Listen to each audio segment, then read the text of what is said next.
Hey, y'all. Happy Monday to you. Oh, man. Yesterday was a serious gaggle, and I still do not know what all happened. All I know is that my internet service provider started having problems. I lost connection out here. My wife lost connection in the house. She was still able to type into the chat because she didn't refresh her page. But I went in, I panicked out here, freaked out, and finally said, to heck with it, shut everything down. Went into the house, and I had the page loaded on the computer there,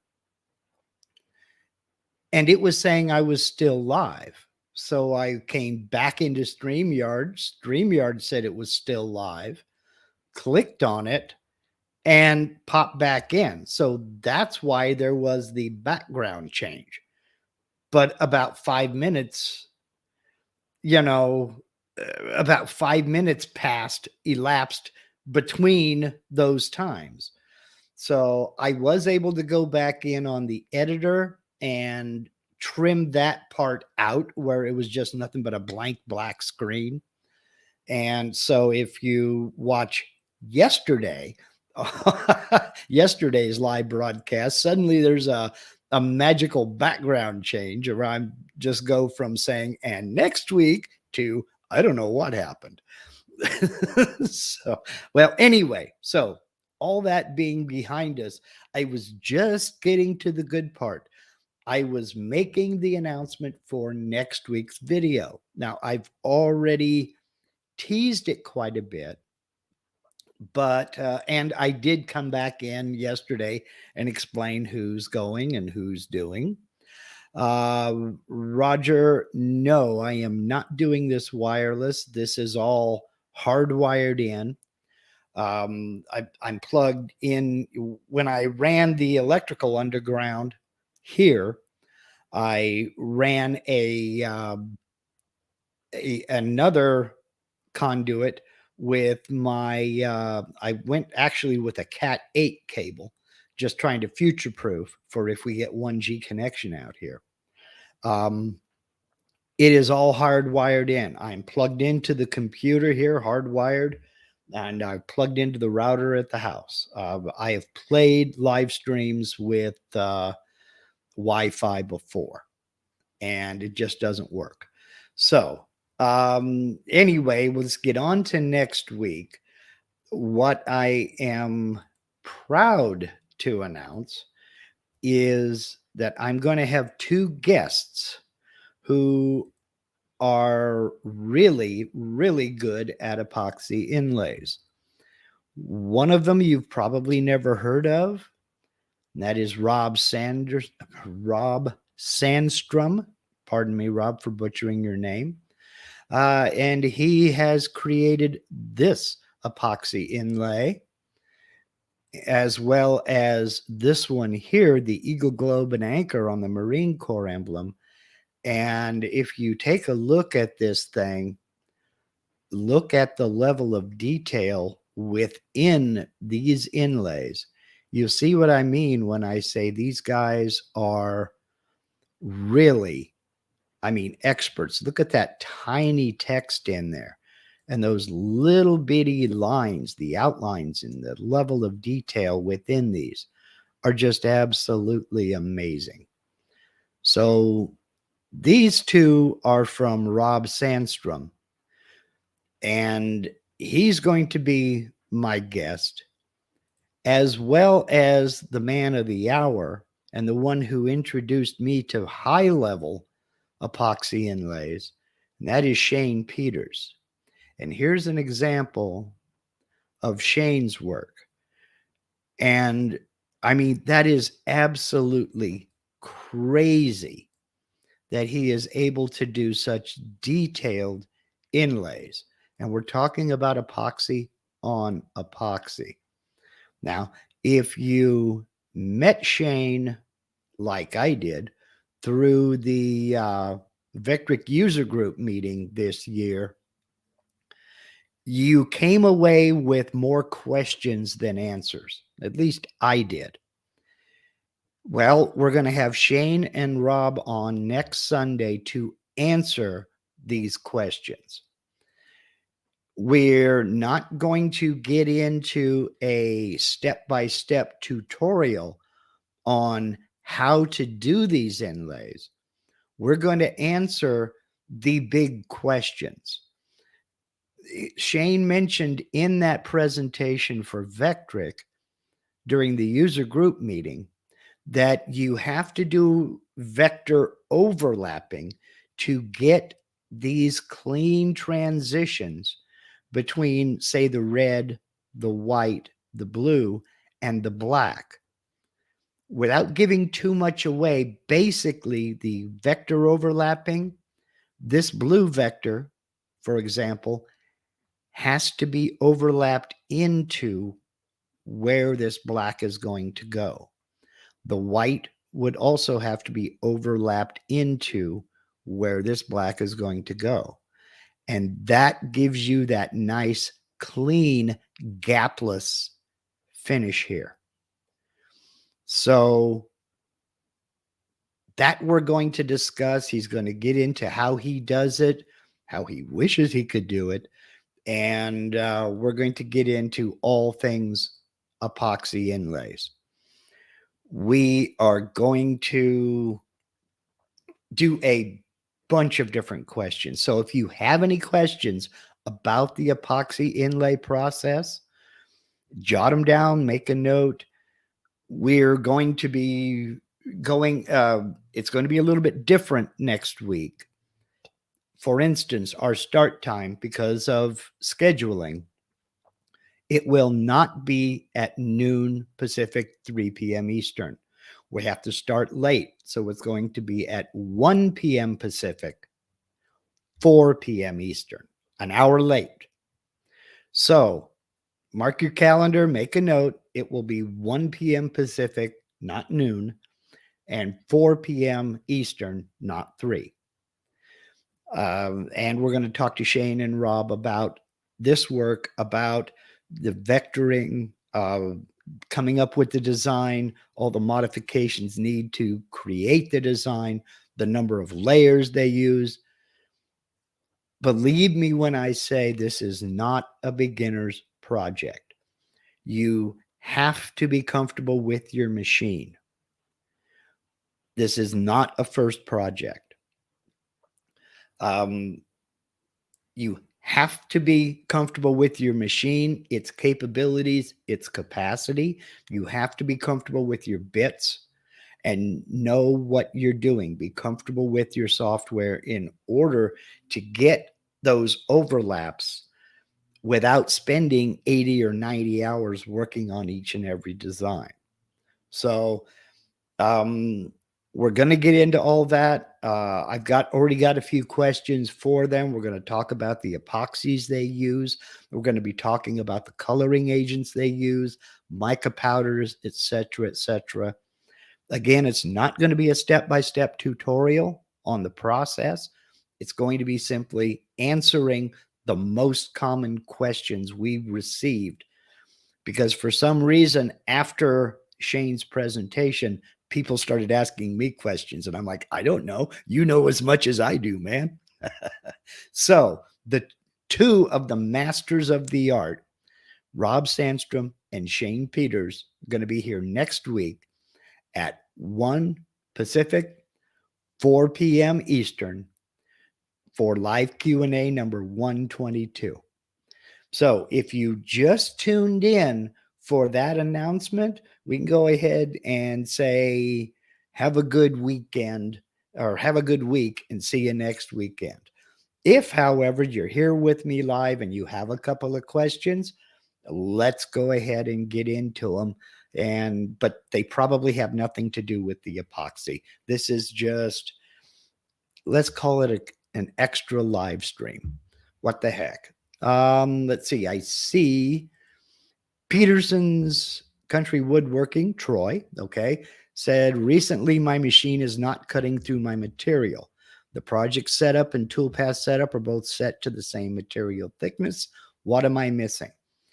If it has worked perfectly well in the past and you have not made any changes, always, always, always check the mechanical first. I don't know anything about your machine. I don't know what your machine is, whether it has belt drive, lead screw, ball screw, rack and pinion. I don't know what it is. But check the connection between the motor and whatever drive it is. If you have belts, check your belt tension. See, did they stretch? If you have lead screw or ball screw, check the couplers. Have they worn? Are they loose? Don't just eyeball it, because I can look at a coupler on a screw and say, yeah, it looks great. But is that coupler moving? Is that ball screw not slipping in there? I have a video. I don't need to post a link. Well, I will post a link to it in the description. But basically what I do is right there on that coupler, let's just assume this is my ball screw shaft and this is the coupler. I take whiteout or nail polish or whatever, and I draw a little line over the coupler, down the face of the coupler to where it meets the shaft, and then along the shaft. That way I can see at a glance if that shaft has spun in that coupler, because the line no longer matches up. If you want to make friends and influence people, that's called the slippage mark. It's used all over the place to see whether a bolt or a nut has loosened up. But always check the mechanical first. If you have belts, check their tension, see if they've stretched. If you have couplers, see is one end or the other slipping. Draw that slippage mark where the motor shaft meets the coupler and where the lead screw or ball screw meets the coupler. Both sides. Because without that mark, you can't tell what's slipping or where, or even if it is.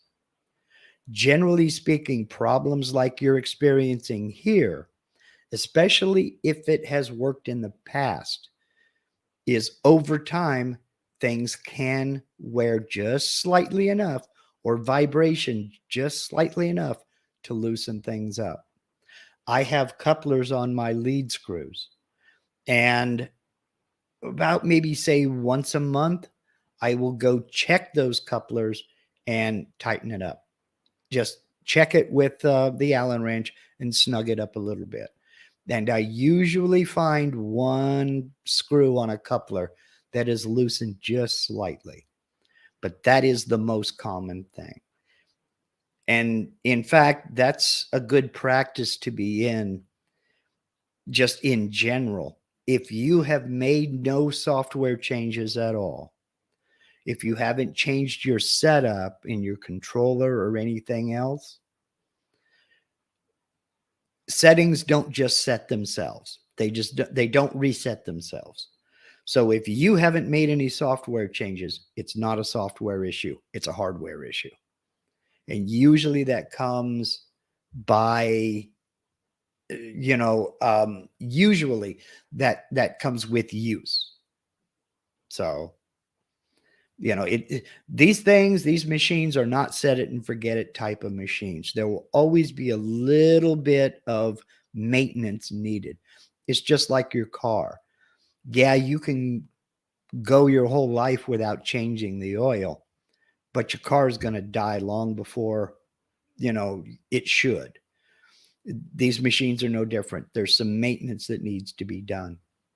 So, okay, hope that helps, by the way. I have found that in about 99.9% of cases, if something like that happens, it's a loose coupler or something of that along those lines.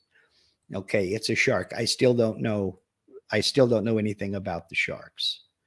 But I would get in and check all those couplers and belts if you have any.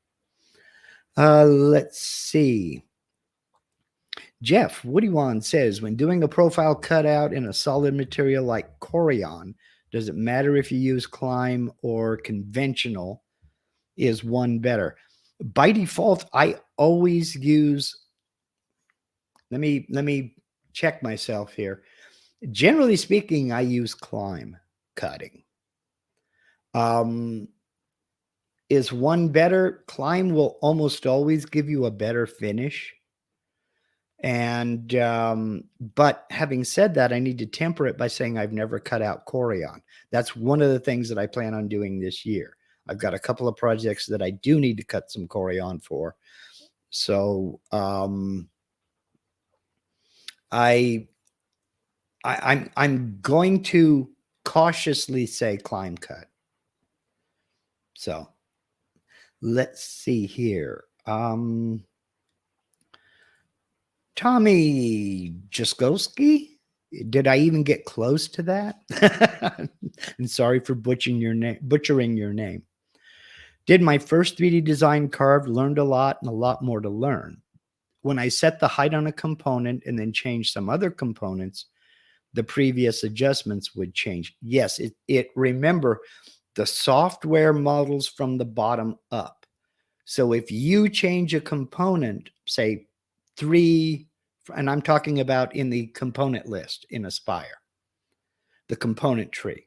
So if you change something 3 up from the bottom, it's going to change everything above it, how those components interact. So that is always going to be the case. You will have to go back and double and triple check on things. But remember, when you're looking at that component tree and all those different levels and different components, the software models from the bottom up. Imagine you're looking at, let's grab something here. I got a tri-square. Imagine this is the edge of your material. It's going to model everything from the bottom upwards. So if you make a change down here, everything up here is going to change as well. And that may be anything from that's probably going to be at height. But that can affect things as well. If you increase the height of something down towards the bottom of the stack, it might start poking through something on the top. Or if you change the height of something towards the middle, it might change how 2 or 3 other components interact. So yes, that is the case. And that's always going to happen. So I hope that answers that. So it looks like we only had a couple of questions. I want to try to keep this short in the hopes that the folks who are working today and couldn't join us live will look and see, okay, it's not too long of a video. Maybe I'll watch it because I want a good turnout for Rob and Shane. Rob has a very small following on YouTube. Shane has an even smaller following on YouTube because he just doesn't post a lot to YouTube. They are both very active on Instagram. And believe me when I say I will get their social media links put in the description of next Sunday's live stream. So I'm going to go ahead and wrap this up now by saying I hope to see you next Sunday at 1 Pacific, 4 Eastern, right here. I will set up the live stream. Today is Monday. I'll be setting up that live stream on Thursday. So you'll see a link in your subscription feed. And of course, I'll be promoting it on my social media in an attempt to lure in as many folks as we can. So hope to see y'all then. And until then, go out and do something cool, man. Make some chips. Have some fun. I know it's Monday, but it's just another day that ends with Y. We can handle it. It's a new year. It's a new day. Y'all take care. Thank you very much.